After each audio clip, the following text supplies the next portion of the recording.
Fidgett here. Today I'm going to replace a bearing at the bottom of the washing machine tub. But first, I had to clean the laundry room out.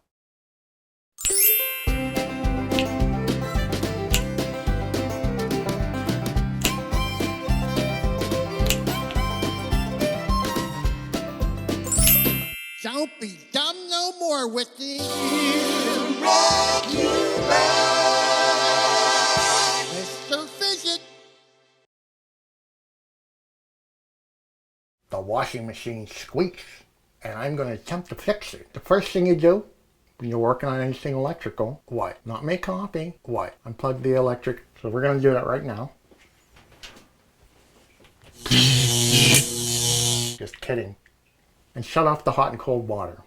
You got some duct tape, and you want to take the lid down because we're going to lift this up. Okay, there's two clips, and he recommended using a putty knife.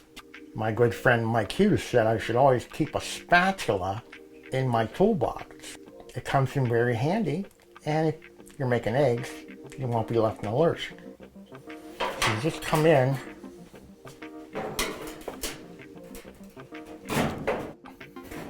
Find it and push it.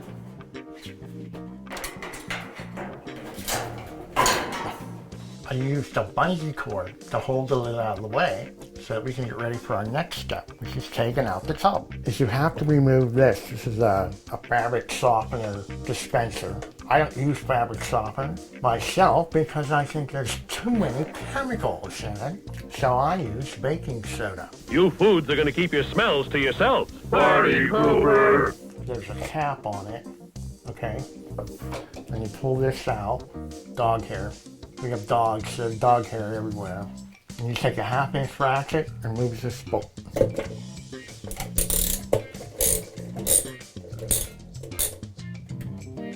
There you go.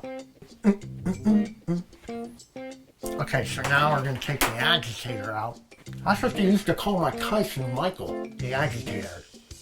We still get together. Laugh and laugh. So you take out the agitator. This is pretty nasty, but we're going to clean it out. Now, I got these parts online from a place called repairclinic.com. Just look at me. And they really have some so young, video, so cocky. Everything was possible then. That white washing machine became my white whale. I couldn't get the tub out. It was stuck. I pulled on the spindle, wouldn't move. I was at the end of my rope. I had to put it back together because we needed a washing machine. Things got pretty bad. I kind of lost some confidence for a while.